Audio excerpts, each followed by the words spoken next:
ఇవాళ ఐఎఫ్టియు భారత కార్మిక సంఘాల సమాఖ్య జాతీయ కమిటీ దేశంలో కార్మికులు ఎదుర్కొంటున్నటువంటి సమస్యలపైన డిమాండ్స్ డేను జరపమని పిలుపునిచ్చింది.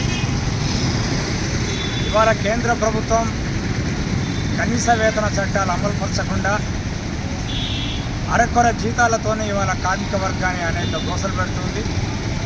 కనీస వేతనం 30,000 రూపాయలు ఉండాలని చెప్పి పని పరిస్థితులలో అనేకమైనటువంటి వసతి సౌకర్యాలు ఏర్పరచాలని చెప్పి ప్రైవేట్ యజమాన్యాల కింద పనిచేస్తున్నటువంటి కార్మికులు 8 గంటలు దాటి 10-12 గంటలు అదనంగా పనిచేయాల్సి వస్తుందని, ఈ పని రద్దు కోసం ఇవాళ దేశంలో ఉన్నటువంటి నోయిడా కార్మికులు కానీ, ఢిల్లీ కానీ, తమిళనాడు కానీ, ఉత్తరప్రదేశ్ కానీ అనేక రాష్ట్రాలలో కూడా ప్రైవేట్ భాగస్వామ్య యజమాన్యాల కింద పనిచేస్తున్నటువంటి కార్మికులు అనేక రకాలుగా ఇవాళ ఆందోళన చేస్తున్నారు.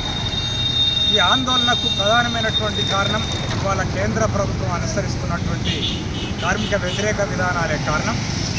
ఇవాళ 4 లేబర్ కోడ్స్ తీసుకొచ్చి మొత్తం కార్మిక వర్గాన్ని ఉరితాళ్ళుగా ఉరికంబం ఎక్కించే విధంగా ఇవాళ బడా కార్పొరేట్ శక్తుల యజమాన్యానికి దాసోహం చేసే విధంగా ఇవాళ కార్మిక చట్టాల అమలుకు ఇవాళ ప్రభుత్వాలు కోరుకున్నాయి. ఈ 4 లేబర్ చట్టాలు కానీ, 8 గంటల పనిదినం కానీ, లేదా అదనంగా అనేక రకాల అరకొర సౌకర్యాలు కల్పిస్తున్నటువంటి యజమాన్యాల మొండి వైఖరిని ఇవాళ నిరసిస్తూ దేశవ్యాప్తంగా కూడా కార్మికులు వివిధ రూపాలలో ఉద్యమాలు చేస్తున్నటువంటి పరిస్థితి మనకు కనిపిస్తుంది.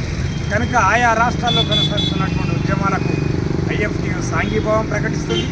అదేవిధంగా కేంద్రం కూడా ఆయా రాష్ట్రాల్లో కొనసాగుతున్నటువంటి ఆ ఉద్యమ ఏదైతే ఉందో అక్కడ కార్మికులతోని, కార్మిక సంఘాలతోని యజమానుల యొక్క మొండి వైఖరికి వ్యతిరేకంగా వారి కార్మిక సంఘాలతో చర్చించాలి, వాళ్ళ డిమాండ్లు పరిష్కారం చేయాలి.